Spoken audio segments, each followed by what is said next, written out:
Bienvenue sur Believe Podcast. Je m'appelle Nada et ce podcast, je l'ai créé pour nous apporter une conscience et une perspective où l'être est à l'honneur et le faire à son service. Ma mission est d'aider à reprendre le contrôle de notre vie pour que expérience et désir authentiques soient alignés et comprendre comment naviguer notre réalité avec la relation à l'autre. Si comme moi, l'amour de soi, de l'autre, inconditionnel ou conditionnel est un beau bordel dans ta tête, mais que tu veux comprendre ce bordel, alors bienvenue sur Believe Podcast. Bienvenue sur Believe Podcast. Donc les épisodes sur les attachements vous ont beaucoup intéressé. J'ai vu qu'il y a eu énormément d'écoutes sur ces deux épisodes. Et franchement, je suis hyper contente que ça vous ait servi et j'espère que vous le réécouterez au fur et à mesure parce que c'est comme un bouquin. Vous savez, quand on lit un bouquin, on a une certaine information par rapport au conditionnement qu'on a. Et puis, quand on revient à ce bouquin, genre 2 ans après, bon là, je parle pas du podcast, il faut l'écouter 2 ans après. Mais parfois, quand on a intégré 2-3 points qui ont été importants, essentiels dans le moment, y a peut-être d'autres points qu'on n'a pas entendus aussi clairement qu'auparavant parce qu'il fallait s'engager d'abord sur les 2 premiers. Tu vois ce que je veux dire? Et donc, dans cet épisode, je voudrais parler de la combinaison de l'attachement et de l'évitant quand ils se rencontrent. Alors, c'est une combinaison gagnante d'attraction. Ça ne veut pas dire que c'est une combinaison gagnante de couple, secure, mais en tout cas, en termes d'attraction, c'est parfait. Les deux ensemble, ils s'attirent super vite. D'ailleurs, tu vas vite t'en rendre compte. Donc, le profil anxieux, on a un profil anxieux, profil évitant. Pour ceux qui écoutent cet épisode sans avoir écouté les styles d'attachement, je vous invite à écouter les styles d'attachement. Donc on a un anxieux et un évitant. Donc l'anxieux, je reviens on va se baser sur une croyance. L'anxieux, en fait, il a l'impression que il est too much parce qu'on le lui a dit. Et quand on répète à un cerveau, t'es trop sensible, t'es trop fleur bleue, tu en demandes trop, voilà, ça, le cerveau va intégrer ça comme étant quelque chose de familier et donc ça devient une croyance. Donc l'anxieux, en fait, il pense qu'il est too much, trop demandeur, trop accroché aux autres.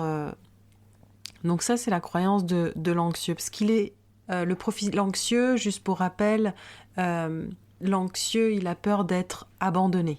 Donc, il faut toujours qu'il aille chercher l'autre pour se rassurer. T'es bien là, t'es bien là, t'es bien là. Tu m'aimes, hein, tu m'aimes, hein, tu m'aimes, hein. Donc voilà, et la croyance inconsciente, c'est je suis too much. Et du côté de l'évitant, en fait, sa croyance inconsciente, c'est que je ne suis pas assez. Je fais pas assez ça, je fais pas assez ci, je suis jamais comme ci, je suis jamais comme ça.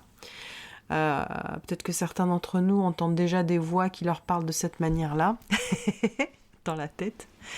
Et ils sont plutôt, on va dire, vus comme des personnes qui sont genre insensibles, distantes. Et surtout, la croyance, c'est la peur d'être rejeté, d'être puni.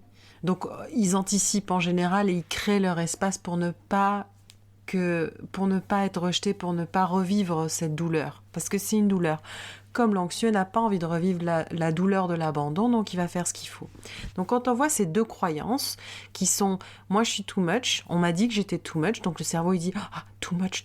Il n'a pas d'avis le cerveau, hein. Pas d'avis, il dit pas c'est bien, il dit pas sinon, tout ce qu'il comprend c'est que je suis too much. Et puis le cerveau de l'évitant il dit « je suis pas assez ».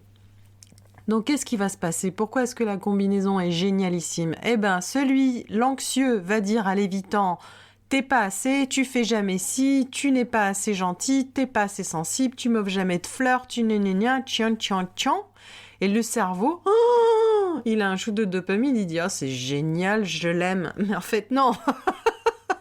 Non, c'est pas ça qui se passe. C'est juste la personne, elle confirme ce que tu penses être. C'est-à-dire ta croyance.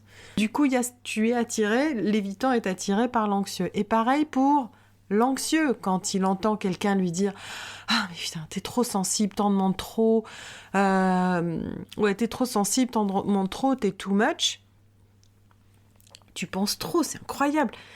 Tu sais quoi, mais comment est-ce que ça se fait que tu me connais aussi bien ? Voilà ce que le cerveau va dire. Et nous, on va le dire de manière super romantique. Et on va se dire, oh mon Dieu! Et on est attiré par l'évitant qui a exactement les mots qu'il faut pour qu'on se dise, oh, waouh! Il sait que je suis too much, il sait que je suis trop sensible, je l'aime! Non, non, non, toi non plus. C'est pas je l'aime. C'est juste familier pour toi. Et donc, bam, l'union se fait.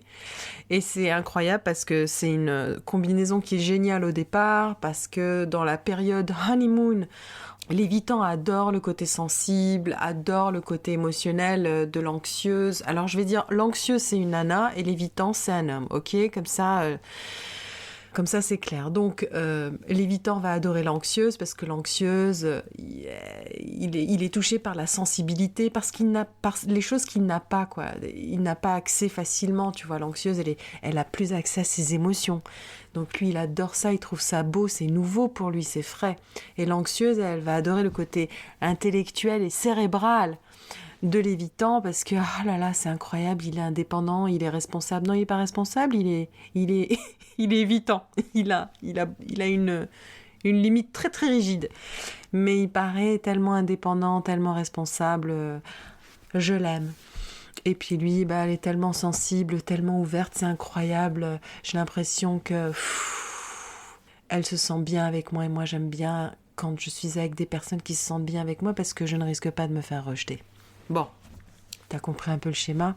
Voilà pourquoi est-ce que ça se passe super bien entre un anxieux et une évitante, ou une anxieuse et un évitant. Période honeymoon, oh, tu as des choses que j'admire en toi.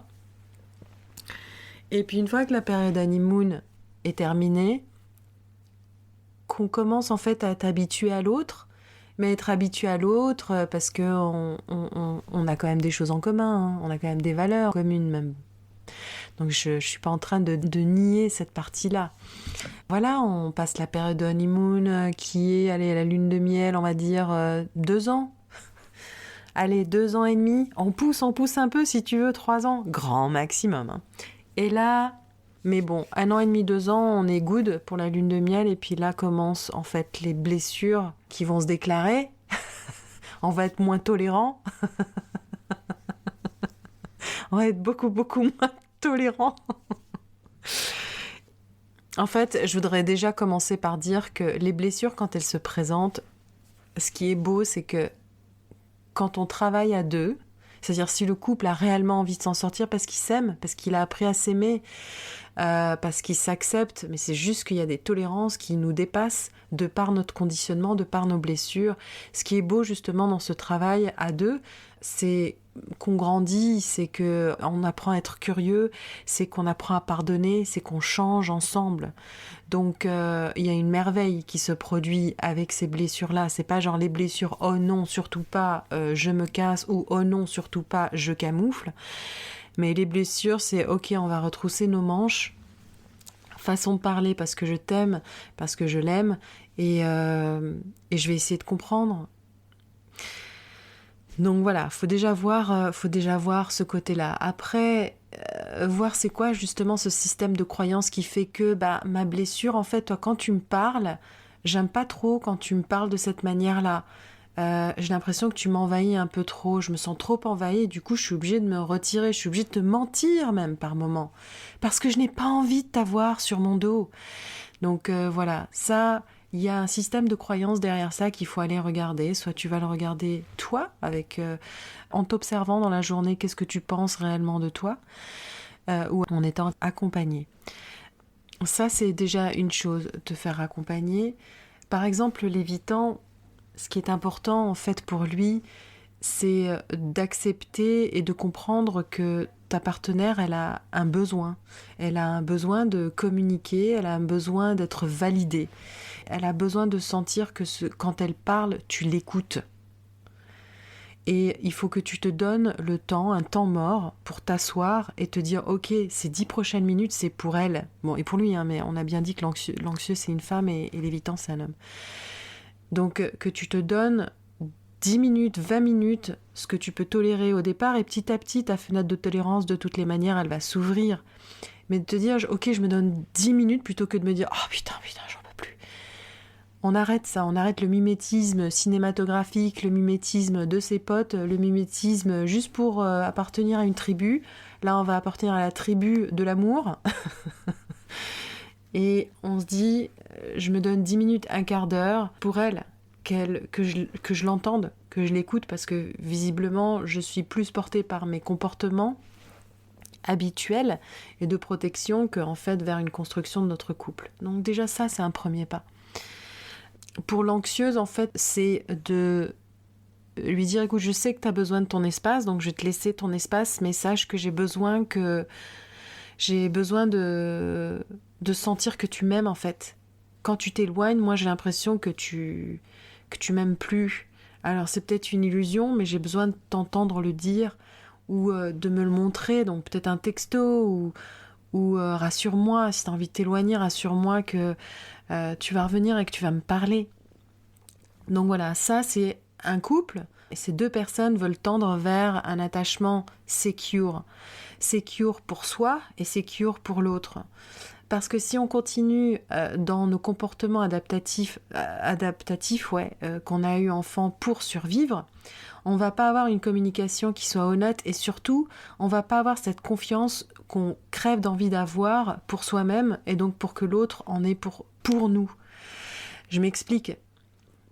Pose-toi la question, si je suis comme ça en mode survie, c'est-à-dire soit je prends de la distance et j'ai besoin de mon espace et qu'on me foute la paix parce que je supporte pas d'être submergée par l'énergie de l'autre, ou inversement l'autre qui en fait n'a aucune limite et dit oh, je supporte pas son éloignement, moi j'ai besoin d'être sur lui. En fait, ça ce sont des réactions de survie. Ce qui se passe, c'est que il y a une confiance qui a été perdue très très tôt. Et la question que je vais te poser là, c'est vers qui est-ce que tu t'es tourné quand tu étais jeune et quand tu as eu bobo au cœur, quand tu as eu mal, quand tu as été rejeté à l'école pour ta couleur de peau, pour ton prénom, pour ta taille, voilà, pour ce genre de choses. Est-ce que tu es revenu à la maison en te disant que je vais pouvoir en parler à mes parents parce que tu as assez confiance en eux pour que tu leur en parles? Ou peut-être que justement tu as déjà eu une expérience auparavant qui a fait que je crois que c'est pas bon quand j'ai mal parce qu'on m'a dit qu'il fallait pas pleurer. On m'a dit mais allez, voyons. Les filles ça devrait pas pleurer ou les garçons ça devrait pas pleurer. Les filles ça devrait trouver des solutions. Les filles c'est mûr, les filles c'est tata. Voilà. Ma question elle est là. Est-ce que il y a eu une personne dans ta vie, jeune, vers qui tu as pu te tourner pour te raconter tes bobos et dont les bobos n'ont pas été minimisés? Et ça commence par là. Comment est-ce que dès le départ, quand j'ai commencé ma vie, si je ne savais pas à qui m'adresser, comment est-ce que je peux m'adresser à mon mec avec la douleur que j'éprouve parce que je sens que j'ai un problème avec mon boss ou parce que j'ai un problème avec une copine ou parce que...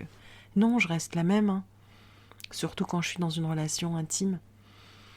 Et encore, je dis une relation intime, l'intimité demande justement une confiance, ça demande justement de la profondeur dans la relation. Mais je ne le permets pas. Et ça, dès le départ, que ce soit pour l'évitant ou l'anxieuse, ou l'anxieux et l'évitante, si elle n'a pas été construite, c'est normal qu'on soit dans un système de survie. Et ce qui est dommage, c'est que, en général, l'issue, c'est une rupture, c'est un éloignement, c'est des tromperies, par exemple, parce qu'on va chercher ailleurs ce qu'on n'arrive pas à trouver dans le couple. Donc, je vais aller chercher la sécurité ailleurs. Voilà. Si on décide de rester ensemble, c'est de faire un travail sur soi, personnel, parce que c'est pas à toi, en fait, de réparer mes blessures et c'est pas à moi de réparer les tiennes. Je m'occupe de mes blessures, tu t'occupes des tiennes, de façon à ce que je sois capable de créer un espace pour toi, pour t'écouter, pour accepter ce que tu es, me donner la permission de parler, d'être vulnérable, et vice-versa. Donc voilà ce que c'est que de tendre vers un couple qui a envie d'avoir une relation saine. Je promets pas la longévité, mais en tout cas une intelligence du cœur, une sagesse, de l'amour, Je crois qu'il n'y a rien de plus important que de rester unis à vie par principe et par habitude, par habitude culturelle, peut-être économique même, hein. Mais voilà vers quoi, idéalement, on devrait tendre. Et voilà pourquoi est-ce qu'un évitant et une anxieuse sont attirés l'un envers l'autre. Donc, on n'a pas un attachement mieux qu'un autre. Alright? Il n'y a pas vive les anxieux ou bien vive les évitants. Il faut qu'on valide les caractéristiques d'un évitant et d'une anxieuse parce que c'est juste des caractéristiques et ça ne vous définit pas vous en tant qu'être humain. Et Dieu merci. On a un cerveau et un système nerveux qui sont comme des ordinateurs et on a la capacité de pouvoir les changer parce qu'on n'est pas notre cerveau et on n'est pas notre système nerveux. Du coup, on peut se transformer à notre guise. Et surtout, quand je dis se transformer à notre guise, c'est-à-dire c'est de rejoindre cette ouverture qui nous est innée pour permettre à notre intuition de nous guider là où on est supposé aller. Et voilà, et travailler là-dessus, quoi. Surtout, n'hésitez pas à vous proposer des solutions, parce que c'est bon de pouvoir communiquer, mais aussi bon de pouvoir proposer des solutions qui nous conviennent et de voir si l'autre est OK. Voilà, t'as besoin de temps, dis-le. Mais rassure en même temps. T'as besoin d'être écouté, t'as besoin d'être rassuré, dis-le. Et crée de l'espace en même temps. Tu vois ?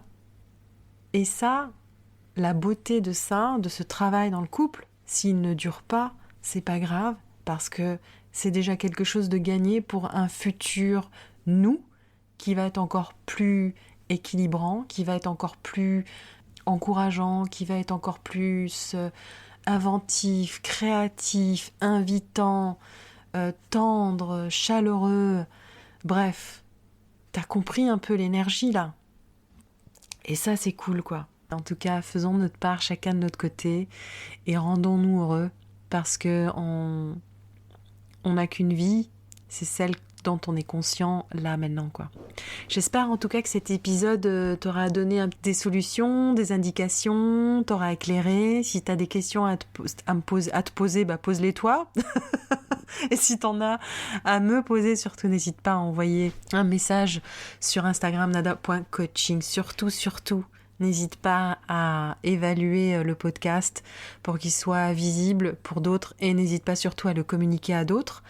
Et s'il y a des thématiques qui t'intéressent, envoie-moi les thématiques et je verrai ce que je peux faire pour toi. Bon, je vous dis à la semaine prochaine et puis à bientôt. Ciao. Merci pour ton écoute et merci pour le temps. Si l'épisode t'a plu, n'hésite pas à le noter. Tu permettras au podcast d'être encore plus visible et d'être un support à plus de monde autour de nous. À très vite.